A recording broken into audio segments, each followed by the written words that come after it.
Ma'am, step away from the first-class entrance, or I'll have airport police escort you out. The words landed harder than the noise of the terminal. Danielle Carter looked up slowly from her phone. Danielle Carter looked up slowly from her phone, dressed in a simple black blazer, dark trousers and low heels. Nothing about her appearance screamed billionaire, executive, or power. She carried one worn leather portfolio and a small handbag. But the woman standing in front of her had already made up her mind. "You don't belong in this section," the flight attendant said. Danielle glanced at the empty first-class seats behind her. Then she looked at the boarding pass in her hand. "Seat 2A, she said calmly. "That is my seat." The attendant's smile tightened. "I understand what you're saying, ma'am. But our system doesn't show you as a first-class passenger." Danielle held out the boarding pass. "Then your system is wrong." For a moment, neither woman moved. Then something uncomfortable happened. People started watching. A businessman lowered his laptop. An elderly couple stopped talking. A young woman near the charging station raised her phone and began recording. The flight attendant noticed the cameras. Instead of checking the ticket again, her voice became colder. "Ma'am, please don't make this difficult." Danielle's expression didn't change. "I'm not making anything difficult. I'm asking you to verify my ticket." The attendant looked at her clothing again. It was quick, almost invisible. But Danielle noticed that glance told her more than the words had. The attendant took the boarding pass and examined it. "Where did you purchase this? Through my company, your company?" "Yes, what company?" Danielle paused. "Carter Aviation Group." The attendant gave a skeptical smile. "Okay, that single word carried more judgment than a paragraph." Danielle felt the anger rising inside her, but she didn't give it control. She had learned something years ago. When someone wants you to lose your temper, staying calm can become its own form of strength. "Can you scan the ticket?" she asked. "I already told you there's an issue." "Then please show me the issue." The attendant's face hardened. "Ma'am, I don't have time to debate this with you." "Neither do I." A few passengers exchanged looks. The young woman recording whispered to her camera, "She's literally showing them the ticket." The attendant stepped toward the gate desk and spoke into her radio. "I need a supervisor at gate 18. Danielle heard the message. Then came the words that changed the atmosphere. "Possible unauthorized passenger." A man nearby shook his head. "Unauthorized. She's holding a boarding pass." Nobody answered him. Danielle quietly unlocked her phone. She started recording. Not because she wanted attention, because she understood something many people learn too late. When a situation becomes your word against someone else's, documentation matters. A supervisor arrived several minutes later. He looked at Danielle, then at the boarding pass. "What's the problem?" the attendant answered, before Danielle could. "She's claiming she has a first-class seat, but the system doesn't match." The supervisor looked at Danielle. "Ma'am, can I see your identification?" She handed it over. He studied it, then looked at her again. "Are you traveling alone?" "Yes, business or personal business." He handed the ID back. "I'm going to need you to step aside while we sort this out." Danielle didn't move. "Am I being removed from the flight?" "Not yet." "Then why am I being treated like I committed a crime?" The supervisor's expression changed. "That's not what we're doing." "Then what are you doing?" He had no immediate answer. Behind them, another passenger started recording. Then another within minutes. The situation that began as a disagreement over a seat had become a public confrontation. Danielle looked around the terminal. Dozens of people were watching, and she knew something important. The cameras were no longer just recording her. They were recording how the airline chose to treat her. The supervisor finally said, "Ma'am, if you refuse to cooperate, I may have to call airport security." Danielle looked directly into his eyes. "You can call them." The supervisor seemed surprised. "You're sure?" "Yes. Because this could become a serious situation." Danielle took a slow breath. "Then make sure everything you say is accurate." The supervisor reached for his radio. Danielle's phone vibrated. She looked down. One message board meeting moved up 28 minutes. She locked the screen. The supervisor noticed. "Are you expecting someone?" "No." "Then why are you checking the time?" Danielle looked toward the large digital clock above gate 18. "Because I know exactly what is going to happen in the next 30 minutes. The supervisor frowned. "What does that mean?" Danielle picked up her leather portfolio. It means you should be very careful about what you do next. He laughed quietly. You're just a passenger, ma'am. Danielle looked at him for several seconds. Then she turned toward the two airport police officers, approaching from the terminal entrance. Her voice remained calm. That's what you think. The two airport police officers approached Gate 18 with the steady pace of people who had handled enough tense situations to know that rushing usually made things worse. The older officer introduced himself first. Ma'am, I'm Officer Reed. Can you tell me what's happening? Danielle looked at him, then at the airline supervisor. I have a valid first-class ticket. I was told I don't belong in the section, even after showing my boarding pass and identification. I'm cooperating with you. Officer Reed nodded. Thank you, that's all I need right now. The supervisor immediately stepped in. She's refusing crew instructions. Reed looked at him. What instruction? To leave the first-class area. Why, her ticket isn't showing correctly in our system. Reed held out his hand. Let me see the boarding pass. Daniel handed it over. He examined the ticket carefully, then scanned the barcode. The machine beeped. Reed looked at the screen. His expression changed slightly. C2A first class. The supervisor leaned closer. That scanner isn't connected to our internal system. Reed looked at him. Then verify it through your system. The supervisor hesitated. I've already told you there's a discrepancy. A discrepancy isn't proof that the passenger is unauthorized. The words created an uncomfortable silence. Danielle watched Reed carefully. She wasn't looking for a hero. She was looking for professionalism. And for the first time since the confrontation began, someone was actually looking at evidence instead of appearances. A passenger behind them quietly said, "Thank you." Reed turned. "Everyone please give us some space." The young woman who had been recording lowered her phone slightly. Reed noticed the cameras people are recording. His partner said, "That's their right." Reed replied, "As long as nobody interferes." The supervisor looked irritated. "This situation is getting out of control." Reed answered calmly, "Then let's bring it under control by verifying the facts." Daniel almost smiled. That was the difference between authority and intimidation. One demanded obedience, the other demanded truth. The supervisor walked toward the gate desk and began making calls. Danielle's phone vibrated again. She looked down. 21 minutes. She quickly locked the screen. "Officer Reed noticed you keep checking the time." "Yes, is there somewhere you need to be?" "Yes, important, very." He paused. "Are you worried you're going to miss your flight?" Danielle looked toward the aircraft. "No." Then what? Danielle looked directly at him. "I'm worried about what happens to the next woman who doesn't have the resources to defend herself." Reed's expression softened. "That's a different answer. It's the honest one." For a moment, Danielle's composure cracked, just enough to reveal the emotion underneath. She wasn't afraid. She was disappointed because she knew that if she walked away quietly, the incident would probably disappear into a complaint database. But if someone documented it properly, perhaps the next passenger would be treated differently. The supervisor returned. "Corporate says the ticket was purchased through a restricted executive account." Daniel raised an eyebrow. "Restricted, yes."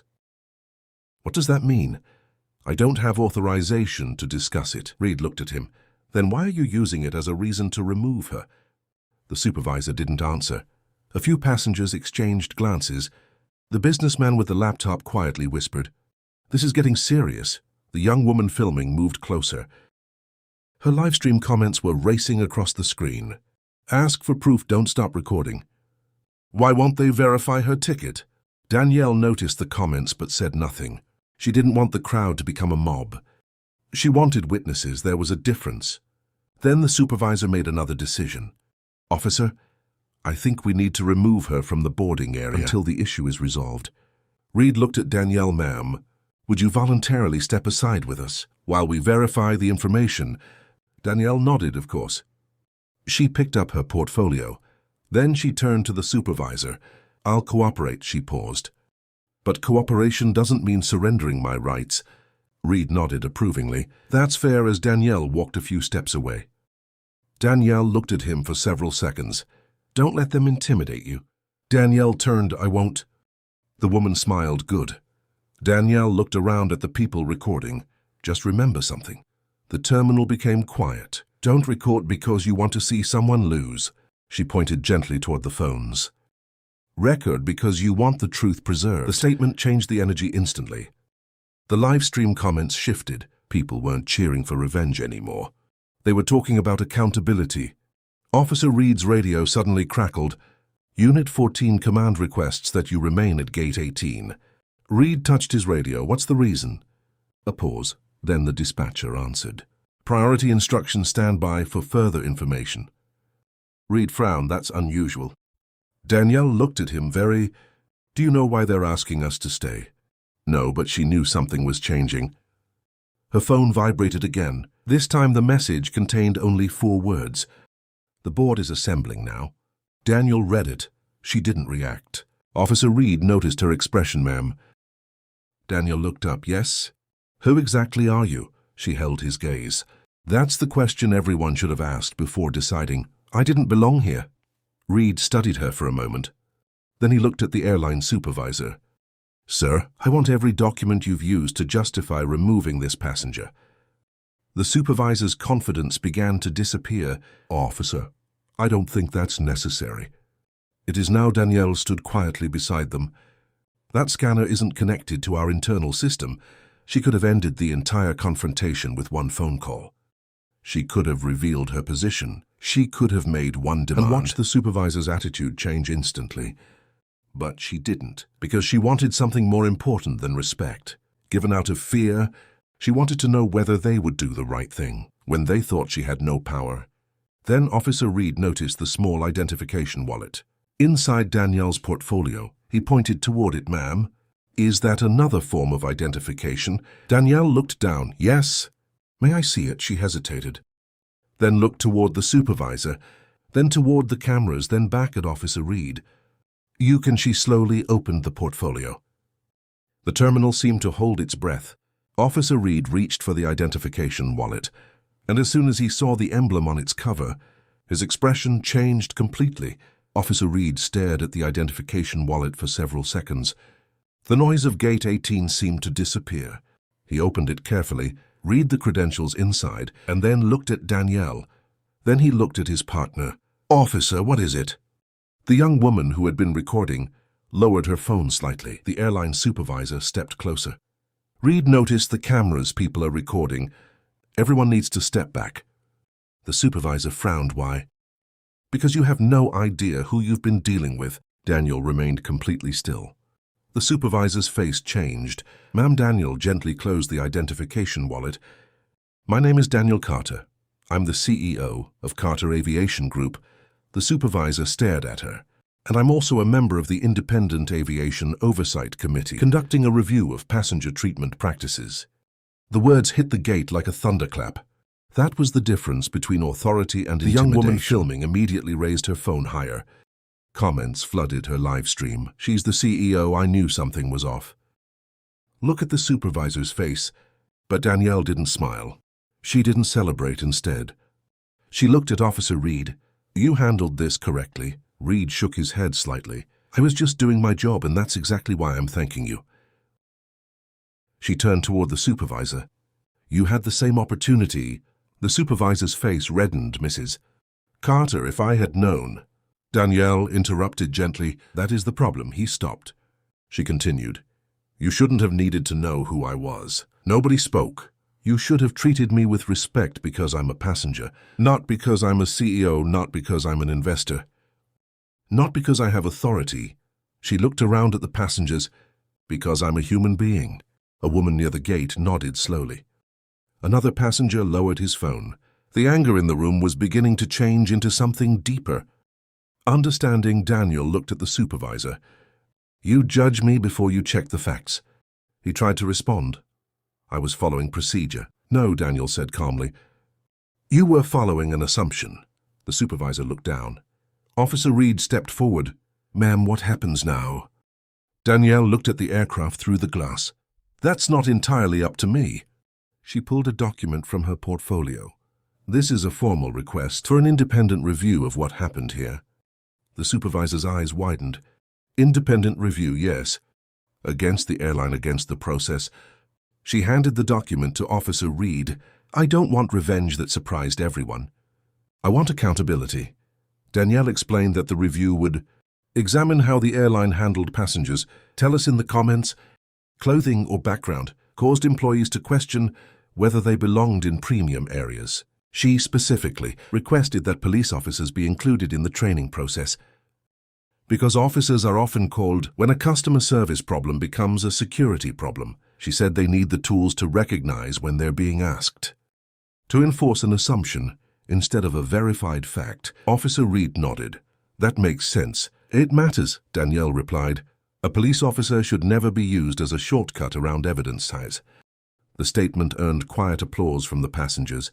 Danielle then turned toward the young woman holding the phone. You've been recording this. The supervisor didn't answer. The woman looked surprised. Why? Because documentation matters. This is getting serious. The young woman filming use it to make sure the truth can't disappear. The woman nodded. Danielle looked directly into the camera. If you've ever been treated like you didn't belong somewhere, you understand why this matters. She paused. And if you've ever watched someone else being treated unfairly and stayed silent because you didn't want trouble, remember this moment. The terminal became silent. Sometimes speaking up doesn't require a speech. Sometimes it only requires asking one question. She looked toward the airline supervisor. Show me the evidence, a passenger quietly said. That's powerful. Danielle smiled faintly. Facts protect everyone. Officer Reed returned the identification wallet. Miss Carter, your flight is ready whenever you are. Danielle looked at the clock. 30 minutes had passed. Exactly 30, the same amount of time she had mentioned when the confrontation began. But now the entire atmosphere was different. The supervisor who had told her she didn't belong was standing quietly beside the police officer who had insisted on verifying the evidence. Danielle picked up her portfolio before walking toward the aircraft. She turned back one final time. To every black woman watching this, she said, never confuse being calm with being weak. Several women in the terminal nodded. Your dignity doesn't become less valuable because someone refuses to recognize it. She looked toward Officer Reed and to every officer watching. Your badge gives you authority, but your integrity determines how you use it. Reed gave a respectful nod. Danielle walked toward the aircraft. The young woman filming wiped away a tear. Then she turned her camera toward herself. I started recording because I thought I was watching someone get humiliated. She looked at the thousands of people watching online. I ended up watching someone turn humiliation into accountability. The comments exploded. People began sharing their own experiences. Some talked about discrimination. Others talked about moments when a police officer had treated them with dignity. Many simply wrote facts matter. Respect everyone, accountability matters. And one comment appeared again and again. What would you have done if you were Officer Reed? That was the question Danielle wanted people to carry with them, because the real victory wasn't that a powerful black woman finally revealed who she was. The real victory was proving that she shouldn't have needed to. Just remember something. The terminal became quiet. She deserved fairness before anyone saw her credentials. And so does every person walking through an airport, stepping into a store, entering a workplace, or simply asking to be treated like they belong. If this story made you stop and think, don't just scroll past it. Tell us in the comments, was Officer Reed right to stop and verify the evidence? And what would you have done in his position? And tell us what kind of story you want to see next. Your comments aren't just numbers. They help shape the stories we bring you. If you believe justice should never depend on someone's appearance, wealth, or status, share this story with someone who needs to hear it. And subscribe to the Justice Verdict for more powerful stories about courage, accountability, justice, and the moments when people discover that standing up for what is right can change more than just one person's life. Because sometimes the strongest person in the room isn't the one making the most noise. It's the one who stays calm, asks for the truth, and refuses to let injustice become normal.